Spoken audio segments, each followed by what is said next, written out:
Assalamualaikum students, my name is Faisal Bhatt. As we have discussed in the previous video, a very important and material concept of sound intensity, and today we are going to derive a mathematical relationship which can connect or which connects the magnitude of the loudness of an unknown sound to the sound intensity, and in the terms of sound intensity we can measure the magnitude of loudness by using that particular mathematical relationship, which is actually the Weber-Fechner's law. So without wasting any time हम start करते हैं. ठीक है, हमें एक चीज़ का बहुत अच्छे तरीके से पता है, ये बातें जितना मैंने यहाँ पे क्रोनोलॉजिकल ऑर्डर आपके सामने प्रेजेंट किए, सारा का सारा आप पीछे कॉन्सेप्ट्स के अंदर डिस्कस करके आए हैं. ठीक है, बात कर लेते हैं. आपको एक चीज़ का पता है कि हमारे पास वोकल कॉर्ड जितनी ज़्यादा केमिकल एनर्जी को कंज्यूम करता है, उतनी ज़्यादा केमिकल एनर्जी को कंज्यूम करने के बाद वो उसको कन्वर्ट करता है वाइब्रेशनल काइनेटिक एनर्जी के साथ, उतनी मैग्नीट्यूड वाइब्रेशनल काइनेटिक एनर्जी के साथ वो ऑसिलेट करता है. जितनी ज़्यादा वाइब्रेशनल काइनेटिक एनर्जी के साथ वो ऑसिलेट करता है, उतने ज़्यादा एप्सिलॉन फैक्टर का मतलब है उतनी ज़्यादा वाइब्रेशनल काइनेटिक एनर्जी का मैग्नीट्यूड आपके एयर ड्रम को रीच करता है. जितना ज़्यादा आपकी वाइब्रेशनल काइनेटिक एनर्जी का मैग्नीट्यूड आपके एयर ड्रम तक पहुँचता है, उतना ज़्यादा आपका एयर ड्रम अपनी मेन पोजीशन से मैक्सिमम डिस्प्लेसमेंट या एम्पलीट्यूड कवर करने की पोजीशन में आ जाता है. जितना ज़्यादा एम्पलीट्यूड कवर करने की पोजीशन में आ जाता है, उतनी ज़्यादा आपको उस हमारे पास सेंसेशन ऑफ डिस्टर्बेंस का इंटेंसिफाइड इम्पैक्ट का लेवल या लाउडनेस ज़्यादा फील होती है. ठीक है, तो ये एक आपने कनेक्शन पीछे पड़ गया हो. तो मतलब आपकी जो लाउडनेस है वो किस पर डिपेंड कर रही है? आपकी जो लाउडनेस है वो वाइब्रेशनल काइनेटिक एनर्जी का मैग्नीट्यूड जो कि आपके एयर ड्रम को रीच करा उस पर डिपेंड कर रही है. अब वाइब्रेशनल काइनेटिक एनर्जी के मैग्नीट्यूड की टर्म्स के अंदर या उसके कॉन्टेक्स्ट के अंदर हमने एक अनदर टर्म इंट्रोड्यूस करवाई थी, अनदर फिजिकल क्वांटिटी इंट्रोड्यूस करवाई थी, जिसको आप साउंड इंटेंसिटी कहते हो. सही है, आप लाउडनेस को साउंड इंटेंसिटी की टर्म्स के अंदर हमें साउंड इंटेंसिटी को पैटर्न मैनर के अंदर कैलकुलेट कर सकते हैं, क्योंकि vibrational kinetic energy 1 meter square के सरफेस एरिया में से 1 सेकंड में कितनी पास करी, इस पर किसी भी पर्सन का व्यू पॉइंट कॉन्ट्राडिक्ट नहीं कर सकता, कंट्रावीन नहीं कर सकता, एक दूसरे को सुपरसीड नहीं कर सकता. ठीक है, हर बंदा इसको डेफिनेटली एक्सेप्ट करेगा कि लेट अस सपोज अगर 2 जूल की वाइब्रेशनल काइनेटिक एनर्जी आप कहते हो कि 1 मीटर स्क्वायर के एरिया में से 1 सेकंड में पास करी, तो हर बंदा इसको एक्सेप्ट करेगा. किसी के लिए भी ये चीज़ वेरी नहीं करेगी, फ्लक्चुएट नहीं करेगी. तो क्यों ना लाउडनेस को हम वाइब्रेशनल काइनेटिक एनर्जी की टर्म्स के अंदर जो हमने टर्म इंट्रोड्यूस करवाई थी साउंड इंटेंसिटी, उसके मैनर के अंदर या उसके कॉन्टेक्स्ट के अंदर मेजर करने की कोशिश करें. तो इस चीज़ को कनेक्ट किया लाउडनेस जो कि एक सब्जेक्टिव नॉन फिजिकल क्वांटिटी है, इसको मेजर करने के लिए अंकल वेबर और अंकल फेक्नर्स 2 साइंटिस्ट थे. उन्होंने लाउडनेस को साउंड इंटेंसिटी को यूज़ करते हुए किस तरीके से कैलकुलेट किया और मैथमेटिकल रिलेशनशिप ड्राइव किया, उसको डिस्कस करने की कोशिश करते हैं. That is Weber Fechner's law. तो there were 2 scientist in the 18th century. 18वीं सदी के अंदर आपके 2 साइंटिस्ट थे, एक थे अंकल वेबर और एक थे uncle Fechner's. Uncle Fechner was a student of uncle Weber. Uncle Weber ने क्या किया? सबसे पहले उनकी बात करते हैं. हमें एक चीज़ का पता, जितनी ज़्यादा वाइब्रेशन काइनेटिक एनर्जी आपके एयर ड्रम को रीच करेगी, इसका मतलब उतनी ज़्यादा आपकी साउंड जो कि कॉम्प्रेशन और रिफ्लेक्शंस की फॉर्म के अंदर आ रही है उसकी इंटेंसिटी ज़्यादा. जितनी ज़्यादा उसकी इंटेंसिटी ज़्यादा होगी, उतनी ज़्यादा आपको उस सेंसेशन ऑफ डिस्टर्बेंस का इंटेंसिफाइड इम्पैक्ट का लेवल, उस सेंसेशन ऑफ डिस्टर्बेंस की इंटेंसिफाइड इम्पैक्ट का लेवल मतलब लाउडनेस ज़्यादा फील होगी. मतलब आपकी जो लाउडनेस है उसकी वाइब्रेशन काइनेटिक एनर्जी का मैग्नीट्यूड के साथ डायरेक्ट रिलेशन बनना, इनवर्स आपके साथ डायरेक्ट बन रहा है. और वाइब्रेशन काइनेटिक एनर्जी का इंटेंसिटी ऑफ साउंड के साथ कैसा रिलेशन बनता है? आपके साथ डायरेक्ट बनता है, बिकॉज आपने पढ़ा कि इंटेंसिटी ऑफ साउंड किसकी इक्वलेंट होती है?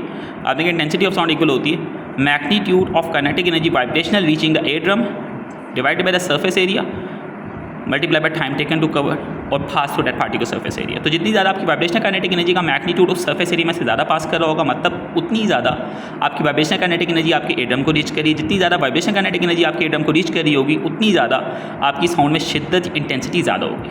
उतनी ज़्यादा आपकी जो साउंड है जब जाके आपके एयर ड्रम को हिट करेगी, उसमें सेंसेशन ऑफ डिस्टर्बेंस के इंटेंसिफाइड इम्पैक्ट का लेवल या लाउडनेस ज़्यादा होगा. तो लाउडनेस का साउंड इंटेंसिटी के साथ को नज़र आ रहा है हमारे पास. कॉमन सेंस की बात है कि लाउडनेस का साउंड इंटेंसिटी के साथ कैसा रिलेशन बनता हुआ by using all the concepts हमें नज़र आ रहा है. That is direct relation. That is direct relation. तो अंकल वेबर ने भी ऐसे ही कहा, लेकिन आपको पता है कि हमारे पास जो वेबर-फेक्नर्स लॉ है ना, ये हमारे पास एक साइकोलॉजिकल लॉ है. सही, साइकोलॉजी यहाँ पे इन्वॉल्व है फिजिक्स के कॉन्टेक्स्ट के अंदर, ये फिजिक्स को मर्ज करते हुए. तो उन्होंने जो टर्मिनोलॉजी यूज़ की, ठीक है, उन्होंने डायरेक्ट ये टर्मिनोलॉजी यूज़ नहीं की कि loudness is directly proportional to sound intensity, बल्कि उन्होंने टर्मिनोलॉजी यूज़ की. उन्होंने क्या स्टेट किया? उन्होंने कहा कि just noticeable difference is directly proportional to the original strength of the stimulus reached. इसका मतलब क्या है कि आपका जो स्टिमुलस, आपका जो ट्रिगर जो कि आपके एयर ड्रम को जाके हिट कर रहा है या आपके एयर ड्रम को डिस्टर्ब कर रहा है, उसकी ओरिजिनल स्ट्रेंथ जितनी ज़्यादा होगी, उतनी ज़्यादा आपको जो डिफरेंस है जो कि जस्ट आपके एयर ड्रम को रीच कर रहा है, आप उसको नोटिस कर पाओगे. मतलब just noticeable difference is directly proportional to the original strength of the stimulus reach to the air drum. सादा अल्फाज के अंदर जितनी ज़्यादा आपकी साउंड इंटेंसिटी होगी, उतनी ज़्यादा आपको साउंड की वजह से लाउडनेस ज़्यादा फील होगी, अगर आप physical condition of the air drum को फिलहाल के लिए इग्नोर करते हो, सही है। तो that is the generic relationship. तो हमारे पास जस्ट नोटिसेबल डिफरेंस का मतलब क्या है? जस्ट नोटिसेबल डिफरेंस का मतलब है कि उस इंटेंसिफाइड इम्पैक्ट का level which is the loudness.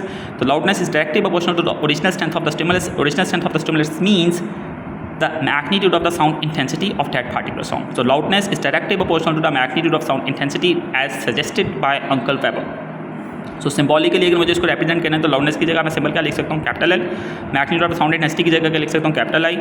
According to Uncle Weber, loudness is directly proportional to the sound intensity. सही? But here's a twist in the story. और वो twist क्या है? Uncle Faulkner modified the above conceptual relationship on the basis of the following facts. Uncle weber कहते हैं कि भाई साहब लाउडनेस का साउंड इंटेंसिटी के साथ डायरेक्ट रिलेशन तो बनता है। Loudness is a dependent variable, sound intensity is an independent variable. Loudness आपकी साउंड इंटेंसिटी के ऊपर डिपेंड करिए, मैं इस चीज़ को एक्सेप्ट करता हूँ भाई, मैं मान लेता हूँ, कोई मसले वाली बात नहीं है। लेकिन वो डायरेक्ट रिलेशन तो है, अगर साउंड इंटेंसिटी आपकी बढ़ेगी तो लाउडनेस भी आपको उस फैक्टर से बढ़ना तो चाहिए। लेकिन एक प्रॉब्लम है, हमने कहा अंकल फैक्टर, वो क्या प्रॉब्लम है? अंकल फैक्टर ने कहा कि मेरे पास दो फैक्ट्स हैं, दो कंक्रीट फैक्ट्स हैं, आप इन कंक्रीट फैक्ट्स को भी अंडर कंसीडरेशन लेके आए। मैंने कहा वो क्या फैक्ट्स हैं? कहते हैं भाई साहब देखो, फैक्ट नंबर 1 मैग्नीट। अच्छा, फैक्ट नंबर 1 के अंदर उन्होंने कुछ डिस्कशन की, उस डिस्कशन को डिस्कस करते हैं, सही है। सबसे पहले उन्होंने कहा कि देखो जो साउंड इंटेंसिटी किसी भी फेंटेस्ट ऑडिबल साउंड की होती है, जो कि हमने एक्सपेरिमेंटली भी मेजर कर सकते हैं, थ्योरेटिकली भी by using the formula measure कर सकते हैं। किसी भी फेंटेस्ट ऑडिबल साउंड मतलब अगर आपकी पिन ड्रॉप होती है तो उस वक्त जो साउंड इंटेंसिटी मतलब जो साउंड प्रोड्यूस होती है वो कितनी magnitude of energy 1 meter square के एरिया में से 1 सेकंड में पास करती है, तकरीबन 10⁻12 जॉल। तो that is the faintest audible sound, जो कि आप एक ऐसा साउंड जो कि मैक्सिमम हद तक फेंट है, जिसको आप ऑडिबल मतलब आप डिटेक्ट कर सकते हो, प्रोसेस कर सकते हो, परसीव कर सकते हो, उसकी साउंड इंटेंसिटी कितनी होती है? 10⁻12। मतलब इससे नीचे की साउंड इंटेंसिटी को आपका दिमाग, आपका माइंड, आपका ब्रेन डिटेक्ट करने के बाद परसेप्ट या प्रोसेस नहीं कर सकता, सही है। तो उन्होंने एक ही फैक्ट रखा कि magnitude of the sound intensity of the faintest audible sound अगर इतनी होती है and the magnitude of the loudness of the sound eight इस इंटेंसिटी, और इस इंटेंसिटी पे जो लाउडनेस होती है वो तकरीबन इतनी कम होती है कि उसको हम जीरो कंसिडर कर सकते हैं। अब यूनिट में क्यों यूज़ कर रहा हूँ ये आगे जाके डिस्कस करता हूँ, सही है। वो कहते हैं फैक्ट नंबर 1 में वो दो बातें कहते हैं। फैक्ट नंबर 1 में उन्होंने कहा कि हमारे पास अगर फेंटेस्ट ऑडिबल साउंड की इंटेंसिटी कितनी होती है 10⁻12 वॉट पर मीटर स्क्वायर, और हमारे पास एक ऐसी साउंड जो कि फेंटेस्ट है, उस पर अगर लाउडनेस इतनी कम होती है कि उसको अगर हम जीरो कंसिडर करते हैं, बिल्कुल जीरो। और इसी में उन्होंने आगे क्या बात की फैक्ट नंबर 2 में? फैक्ट नंबर 2 में वो कहते हैं कि magnitude of the maximum Audible sound, और वो जो हमारे पास साउंड जो कि हम मैक्सिमम हद तक सुन सकते हैं, मतलब एक ऐसी साउंड कि जो हमारे लिए ऑडिबल तो है, जिसको हम प्रोसेस कर सकते हैं, परसीव कर सकते हैं, परसेप्ट कर सकते हैं, लेकिन उससे ज़्यादा की साउंड को हम नहीं सुन सकते, या उससे ज़्यादा अगर आपकी साउंड इंटेंसिटी का लेवल चला जाता है तो आपके लिए, आपके एटम के लिए प्रॉब्लमेटिक हो जाता है, हेक्टिक हो जाता है, आपके एटम को डैमेज कर सकता है। And that sound intensity is equal to 1 watt पर मीटर स्क्वायर, कि हम इतनी मैक्सिमम हद तक साउंड इंटेंसिटी अगर 1 जूल की vibrational kinetic energy 1 meter square के एरिया में से 1 सेकंड में पास करी हो तो ये हमारे एटम को डैमेज किए बगैर मैक्सिमम लाउडनेस जनरेट कर सकती है। अगर इससे ज़्यादा आपकी साउंड इंटेंसिटी इंक्रीज कर जाती है, स्ट्रेस होल्ड से बढ़ जाती है, तो स्ट्रेस होल्ड से बढ़ने के बाद वो आपके एयर ड्रम के अंदर एक जो can say hilarious impact generate कर सकती है, कि जिसकी वजह से आपका एयर ड्रम डैमेज हो सकता है, सही। तो ये है हमारे पास मैक्सिमम ऑडिबल साउंड। अब प्रॉब्लम क्या है भाई? ये दो बातें आपने अंकल फैक्टर बता दी हैं, प्रॉब्लम क्या है रिलेशनशिप में? अंकल फैक्टर क्या कहते हैं? अंकल फैक्टर कहते हैं सो ये दो फैक्ट्स बताए, इन दो फैक्ट्स के बेसिस पे क्या कहते हैं? So if you consider the Audible intensity range, जो ऑडिबल इंटेंसिटी रेंज है मतलब जो हम सुन सकते हैं, वो साउंड इंटेंसिटी की रेंज कितनी से कितने बन रही है?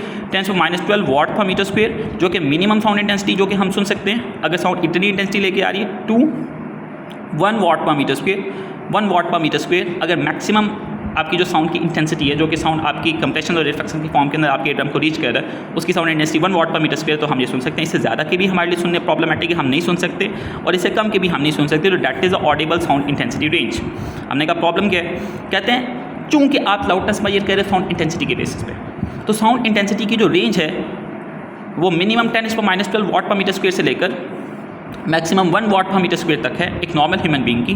तो मुझे एक चीज़ बताओ, अगर आप इस साउंड इंटेंसिटी 10⁻12 की बेसिस के ऊपर लाउडनेस को मेजर कर रहे हो तो ये तो वैल्यू बहुत बहुत छोटी है।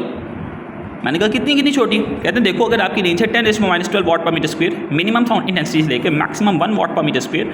अब 10⁻12 का मतलब क्या है कि जीरो के बाद राइट हैंड साइड पे 11 जीरोस, फिर 1 वॉट पर मीटर स्क्वायर। इसके बाद अगली वैल्यू क्या आएगी? 0.11 जीरोस 2 वॉट पर मीटर स्क्वायर। इसके बाद अगली वैल्यू क्या आएगी? 0.11 जीरोस 3 वॉट पर मीटर स्क्वायर। उसके बाद अगली वैल्यू इसी तरीके से 0.11 जीरोस राइट हैंड साइड पे फिर 4 वाट पर meter square and continuously values increase करती जाएंगी। तो मुझे एक चीज़ नज़र आ रही है, वो साउंड इंटेंसिटी की रेंज जो कि मेरे लिए भी डिटेक्टेबल है, मेरे लिए परसीवेबल है, मेरे लिए प्रोसेसेबल है, जिसको मैं सुन सकता हूँ, वो साउंड इंटेंसिटी की रेंज एक बहुत लार्जर रेंज है। कैसी रेंज है? लार्जर। इतनी ज़्यादा लार्जर रेंज है कि 10 पहले 0.1101, फिर 0.1102, फिर 0.1103 एंड सो ऑन कंटिन्यूसली चलती जाती है जब तक वो वैल्यू बढ़कर कितनी नहीं हो जाती, मैक्सिमम 1 वाट पर मीटर स्क्वायर। तो उससे ज़्यादा हम नहीं सुन सकते, ठीक है। तो 10⁻12 से लेके 1 तक काफ़ी ज़्यादा नंबर्स आ जाते हैं, इतने ज़्यादा नंबर्स आ जाते हैं साउंड इंटेंसिटीज़ के कि जिनको हैंडल करना आपके लिए मुश्किल हो रहा है। और दूसरा जो यहाँ पे प्रॉब्लम आ रही है कि ये बहुत स्मॉलर नंबर्स हैं, इतने स्मॉलर नंबर्स हैं कि जिनको जैसे मैं आपको कहता हूँ क्या बोलो ज़रा 0.11 वाट पर मीटर स्क्वायर को बोलो, लिखो और दूसरे को बताने की कोशिश करो कि आपके लिए फिजिबल है, कंफर्टेबल है, फिजिबल है। आप कहेंगे सर नहीं, ये हमारे लिए कंफर्टेबल नहीं, कन्वीनियंट नहीं है। तो मैं कहता हूँ जो अंकल फैक्नर ने यहाँ पे इन दो फैक्ट्स की बेसिस पर बात की, अंकल फैक्नर ने ये आर्गूमेंट पास ऑन किया। अंकल फैक्नर कहते हैं चूंकि हमारे पास फेंटेस्ट ऑडिबल साउंड की इंटेंसिटी कितनी होती है 10⁻12 वाट पर मीटर स्क्वायर और मैक्सिमम ऑडिबल साउंड की इंटेंसिटी कितनी होती है 1 वाट पर मीटर स्क्वायर। तो इन दो फैक्ट्स की बेसिस के ऊपर उन्होंने कहा कि हमारे पास जो ऑडिबल साउंड इंटेंसिटी की रेंज है, बिकॉज साउंड इंटेंसिटी की बेसिस पे आप लाउडनेस को मेजर कर रहे हो, तो जो ऑडिबल साउंड इंटेंसिटी की रेंज है वो 10⁻12 से लेकर 1 वाट पर मीटर स्क्वायर तक है। मतलब एक बहुत बड़ी रेंज है, बहुत स्मॉलर नंबर्स की, बहुत स्मॉलर मैग्नीट्यूड ऑफ नंबर्स की, बहुत स्मॉलर न्यूमेरिकल वैल्यूज़ की। तो उस सिचुएशन के अंदर बहुत स्मॉलर न्यूमेरिकल वैल्यूज़ की एक बहुत बड़ी रेंज है। तो इन स्मॉलर न्यूमेरिकल वैल्यूज़ को हैंडल करना आपके लिए प्रैक्टिकली पॉसिबल नहीं है। तो कैसे नहीं पैदा होता है? अगर इनको हैंडल करना प्रैक्टिकल पॉसिबल नहीं है तो इनकी बेसिस पर एक दूसरी physical quantity, non physical quantity को डिफाइन करवाना या उसको मेजर करना कैसे आपके लिए फिजिबल या कंफर्टेबल हो सकता है। तो हमने कहा ठीक है सर, आप बताएं करना क्या है। बिकॉज देखो यहाँ पे आइएगा, ठीक है, मैं इसको समराइज करता हूँ, लास्ट बात करता हूँ। चूँकि लाउडनेस को हम साउंड इंटेंसिटी के बेसिस पर मेजर कर लें, तो साउंड इंटेंसिटी की अगर फॉर एग्जांपल एक साउंड है कि जिसकी साउंड इंटेंसिटी आ रही है 10⁻13 वाट 10⁻9 वाट पर मीटर स्क्वायर, उसके बेसिस पर लाउडनेस मेजर करता हूँ, तो लाउडनेस का आंसर भी बहुत छोटा आएगा, जिसको हैंडल करना आपके लिए प्रैक्टिकली पॉसिबल नहीं होगा। तो इस सिचुएशन को अवॉइड करने के लिए, ओवरकम करने के लिए, फॉरफीट करने के लिए हम क्या करते हैं, अंकल फैक्नर ने यहाँ पे अपने टीचर अंकल वेबर को एक सजेशन दी कि चूँकि हमारे पास एक बहुत लार्जर रेंज बन रही है वो स्मॉलर नंबर्स की, तो उस सिचुएशन में इन नंबर्स को हैंडल करने के लिए, इन नंबर्स को अपने लिए जो कैन से डेट कंफर्टेबल बनाने के लिए आप यहाँ पे कॉन्सेप्ट यूज़ करो लॉगरिथम का। किसका? लॉगरिथम का। बिकॉज लॉगरिथम क्या कर देता है, आपके बहुत लार्जर नंबर को हैंडल करना, बहुत लार्जर मैग्नीट्यूड ऑफ नंबर्स को हैंडल करना, या बहुत स्मॉलर मैग्नीट्यूड ऑफ नंबर्स को हैंडल करना आपके लिए क्या बना देता है, अंडरस्टैंडेबल या आपके लिए सिंपल बना देता है, ठीक है, जिसको आप प्रॉपर तरीके से कम्प्रीहेंसिवली अंडरस्टूड कर सकते हो। सही। तो on the basis of the above facts uncle Fechner argued his teacher that the audible sound intensity range is so wide, काफ़ी ज़्यादा आपकी बड़ी है, ठीक है, large, which consist of very small magnitudes और numerical values which can be hectic to handle to drive the magnitude of the sound loudness. तो इसीलिए साउंड की लाउडनेस का मैग्नीट्यूड ड्राइव करने के लिए हमारे पास बहुत ज़्यादा प्रॉब्लमेटिक हो जाता है। बिकॉज एक बहुत छोटी वैल्यू के बेसिस के ऊपर आप दूसरी नॉन फिजिकल और सब्जेक्टिव क्वांटिटी को मेजर करने की कोशिश करें, कोई मसले वाली बात नहीं है, लेकिन एक बहुत स्मॉलर नंबर की बेसिस पे करें तो उसका आंसर भी बहुत स्मॉलर आ जाएगा, जो कि आपके लिए बोलना समझना दूसरे को बताना इतना ज़्यादा आसान कंफर्टेबल नहीं रहेगा, ठीक है। तो इस चीज़ को, इस प्रॉब्लम को ओवरकम करेंगे। So to keep the calculations simple, precise and easily understandable, to handle this complex small magnitudes we should use logarithm in our relationship. बस उन्होंने ये कहा कि आप यहाँ पे क्या यूज़ करें, लॉगरिथम अपने रिलेशनशिप के अंदर। बिकॉज लॉग का फंक्शन क्या होता है, लॉग एक्चुअल में आपका एक्सपोनेंट्स का इन्वर्स होता है। एक्सपोनेंट्स का इन्वर्स क्या होता है, फॉर एग्जांपल अगर मैं कहता हूँ यहाँ पे हमारे पास एक नंबर है 8, ठीक है, तो 8 को मैं ऐसे लिख सकता हूँ 2 × 2 × 2, और इसको एक्सपोनेंट की फॉर्म में ऐसे लिख सकता हूँ 2 की पावर 3। ठीक है, क्या बता रहा है, अगर 2 को मैं 3 टाइम्स मल्टीप्लाई करवाता हूँ तो मुझे आंसर मिलता है 8। इसी चीज़ को मैं ऐसे भी एक्सप्रेस कर सकता हूँ, log बेस 2 पैरेंथेसिस में आंसर 8 कब आएगा, जब मैं 2 को 3 टाइम्स मल्टीप्लाई करूँगा। तो जो लॉगरिथम के अंदर यही एक्सपोनेंट की फॉर्म ऐसे एक्सप्रेस हो सकती है कि 2 को 3 टाइम्स मल्टीप्लाई करें तो पैरेंथेसिस के अंदर का आंसर आएगा, ठीक है। तो ये एक मेथड होता है हमारे पास, एक मेथड होता है कि जिसके थ्रू आप बहुत लार्जर मैग्नीट्यूड्स या बहुत स्मॉलर मैग्नीट्यूड्स के नंबर्स को हैंडल कर सकते हो। तो यहाँ पे आपके पास अंकल फैक्नर ने वेबर को सजेस्ट किया कि you have to use logarithm. आगे चलते, तो यहाँ पे मैंने लिखे because logarithm is the is the reverse or inverse process of exponent. So using the given conceptual modification, the relationship will become, relationship क्या बन जाएगा, पहले loudness sound intensity की डायरेक्टिव प्रोपोर्शनल थी, अब लॉगरिथम के साथ होगी. जब आप प्रोपोर्शनलिटी को खत्म करते हो तो ओवरकम करते हो तो आपके पास एक फैक्टर आता है that is called constant logarithm of sound intensity, और इस कांस्टेंट को मैं k से रिप्रेजेंट करूँ कि मसला मसाइल, तो ये आपकी इक्वेशन 1 बन गई. यहाँ तो कि मसला मसाइल है तो बताइएगा. So that's a concrete and a fundamental equation in acoustic dynamics with the help of which we can measure the magnitude of loudness on the basis of the intensity of sound and objective measure. ठीक है, तो ये हमारे पास एक equation बन गई कि जिसको यूज़ करते हुए अगर हम साउंड इंटेंसिटी की वैल्यू पुट करते हैं और कांस्टेंट k की वैल्यू पुट करते हैं तो लाउडनेस हमारे पास मेजर हो सकती है. ठीक है, बट हमें एक चीज़ का पता है, आगे जाके मैं डिस्कस करता हूँ कि लाउडनेस की ये फाइनल इक्वेशन नहीं है. फाइनल इक्वेशन क्यों नहीं है, इसको मजीद क्या मॉडिफाई करने की ज़रूरत है, वो हम कॉन्सेप्ट्स के थ्रू डिस्कस करते हैं आगे जाके. यहाँ तो कि मसला मसाइल तो बताइएगा. Need of a standard to evaluate the level of loudness, कि आपकी जो लाउडनेस है वो किस एक्सटेंट तक, किस हद तक, किस लिमिट तक ज़्यादा या किस लिमिट तक कम है. इस चीज़ को अगर आपने आइडेंटिफाई करना है, इस चीज़ को आपने एंटिसिपेट करना है, तो यू हैव टू सेटल और you have to define a standard. आपको एक स्टैंडर्ड डिफाइन करवाना पड़ेगा. स्टैंडर्ड का मतलब क्या है, देखिएगा यहाँ पर एक एग्जाम्पल से देखते हैं. Let's say we have 2 temperatures. हमारे पास 2 टेम्परेचर्स हैं. ठीक है, एक टेम्परेचर है T1 25 डिग्री सेल्सियस, एक टेम्परेचर है T2 42 डिग्री सेल्सियस या 45 डिग्री सेल्सियस लेटर सपोज. तो मेरा आपसे क्वेश्चन है, मुझे बताएं कि किस टेम्परेचर के ऊपर जो हमारे पास गर्मी है उसकी इंटेंसिटी या उसकी शिद्दत ज़्यादा होगी, उसकी सीवियरनेस ज़्यादा होगी. तो आप डेफिनेटली कहेंगे 45 डिग्री सेल्सियस पे. तो कैसे नहीं पता होता कि आप कैसे बता रहे हो 25 डिग्री सेल्सियस पे क्यों? आपके पास 2 टेम्परेचर्स थे, आपने कंपैरिजन किया, कंपैरेटिव एनालिसिस किया, कंपैरेटिव अप्रेजल किया, कंपैरेटिव अप्रेजल के बाद आपने कहा कि 45 डिग्री सेल्सियस पे ज़्यादा गर्मी पड़ती है. कैसे बता रहे हो? आपने कहा कि सर हमने इन दोनों को कंपेयर किया स्टैंडर्ड के साथ. किसके साथ कंपेयर किया? स्टैंडर्ड के साथ. और टेम्परेचर के मेजरमेंट में जो आप यूजुअली स्टैंडर्ड रखते हो 0 डिग्री सेल्सियस. तो यहाँ पे भी स्टैंडर्ड T0 0 डिग्री सेल्सियस, यहाँ पे भी standard 0 degree Celsius. 0 degree Celsius से नीचे के नंबर्स मतलब नेगेटिव वैल्यूज़ के टेम्परेचर्स को आप नाम देते हो कि ये हमारे पास कोल्डनेस को रिप्रेजेंट करते हैं, पॉजिटिव वैल्यूज़ के टेम्परेचर्स को आप नाम देते हो कि ये हमारे पास हॉटनेस की इंडिकेशन होते हैं. तो 0 डिग्री सेल्सियस से आपने कंपेयर करके बताया बिकॉज 25 डिग्री सेल्सियस का स्टैंडर्ड के साथ कितना गैप बन रहा है. गैप आपने कहा कि 0 डिग्री सेल्सियस और 25 डिग्री सेल्सियस के दरमियान कितना गैप बन रहा है. Delta T is equal to T1 minus T0 that is 25 minus 0 is equal to 25 digit. So आपने कहा कि 25 डिग्री सेल्सियस गिवन टेम्परेचर के मैग्नीट्यूड 25 डिग्री सेल्सियस का रेफरेंस टेम्परेचर के साथ 25 डिजिट्स का गैप बन रहा है, जबकि 45 डिग्री सेल्सियस का उसी रेफरेंस टेम्परेचर के साथ कितना गैप बन रहा है. गैप कैसे आइडेंटिफाई करते हो, डिफरेंस कैसे आइडेंटिफाई करते हो कि T2 minus T0 45 minus 0 is equal to 45. तो आप कहते हो 45 डिग्री सेल्सियस का 0 डिग्री सेल्सियस कितना गैप बन रहा है, कितने डिजिट्स का, 45 डिजिट्स का. और 25 डिग्री सेल्सियस का 0 डिग्री सेल्सियस कितना गैप बन रहा है, 25 डिजिट्स का, यहाँ पे 45 डिजिट्स का. तो जिस सिचुएशन के अंदर आपने कहा जिस टेम्परेचर के मैग्नीट्यूड के ऊपर रिलाई करते हुए उस सिचुएशन में अगर रेफरेंस टेम्परेचर के साथ इसका गैप 45 डिजिट्स का बन रहा है तो इस पर गर्मी ज़्यादा पड़ेगी बिकॉज इसका रेफरेंस टेम्परेचर से 45 डिजिट्स का, ये 45 यूनिट्स का गैप बन रहा है, यहाँ पे 25 यूनिट्स का गैप बन रहा है. तो यहाँ पे गर्मी कम पड़ेगी.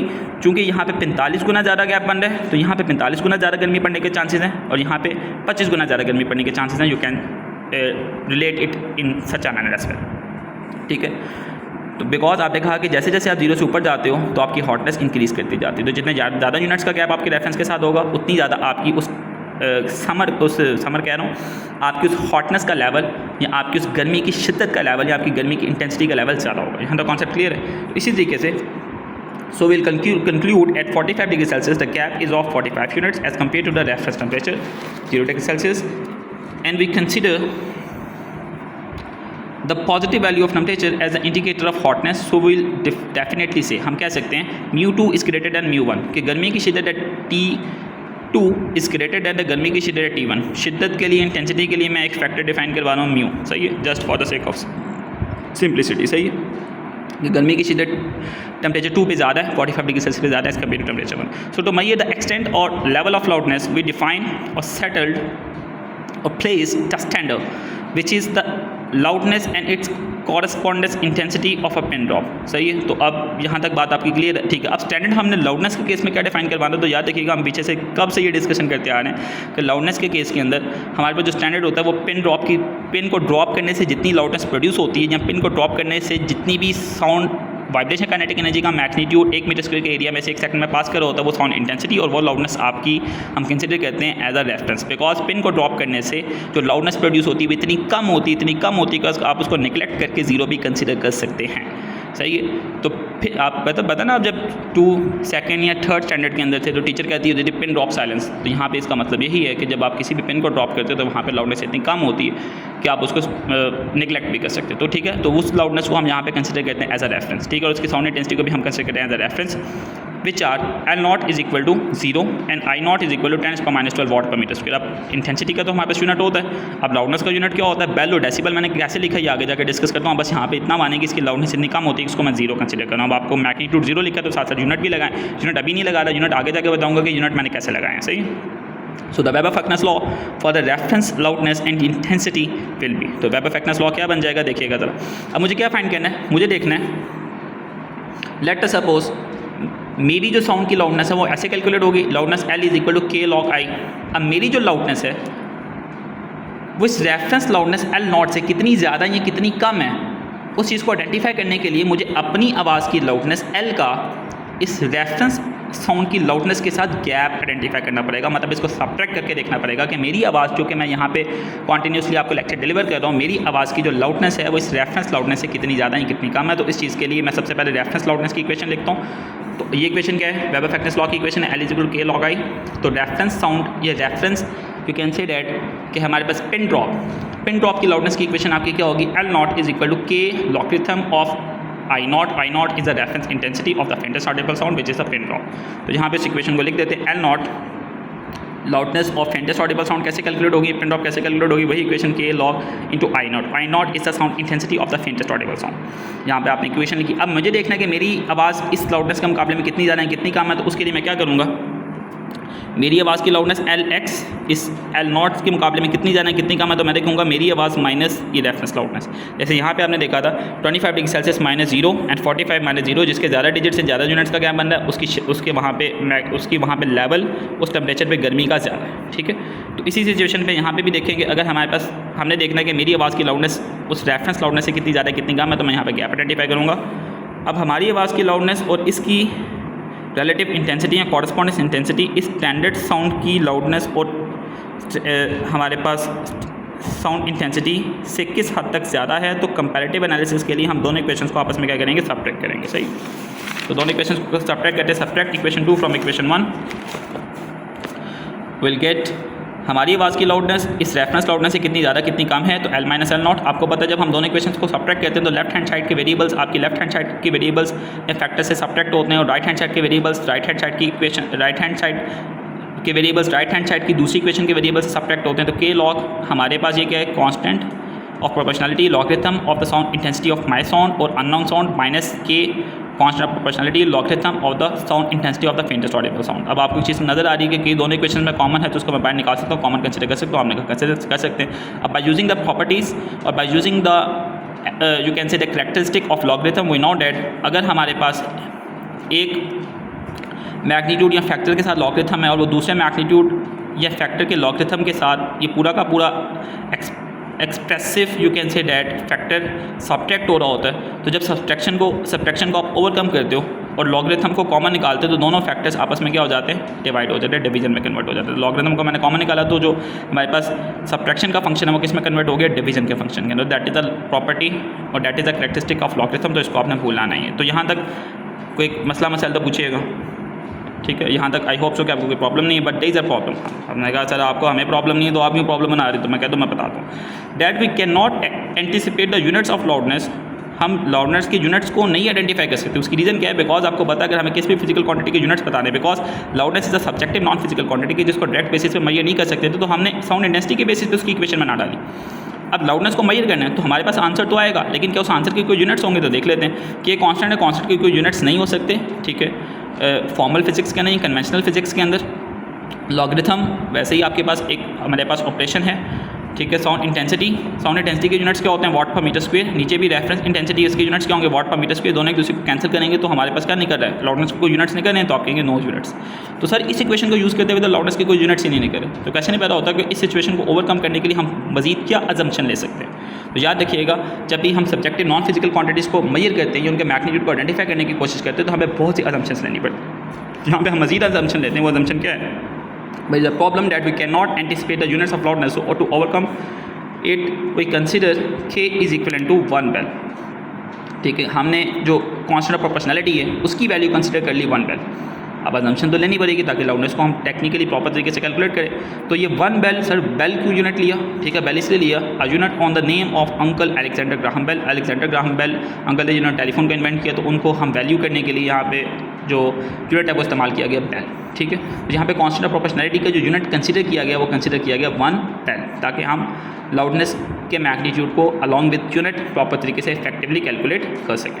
तो जब मैं कांस्टेंट ऑफ प्रोपोर्शनैलिटी की जगह 1 बेल को पुट करता हूँ तो हमारे पास इक्वेशन क्या बन जाएगी, L minus L naught is equal to 1 bel multiply by logarithm of the ratio of the sound intensity of an unknown sound to the sound intensity of the faintest audible sound. जब आप 1 multiply by log, आपको पता 1 का factor पूरी equation के साथ multiply होगा, पूरी इक्वेशन दोबारा रिपीट हो जाएगी, बेल साथ वैसे का वैसा।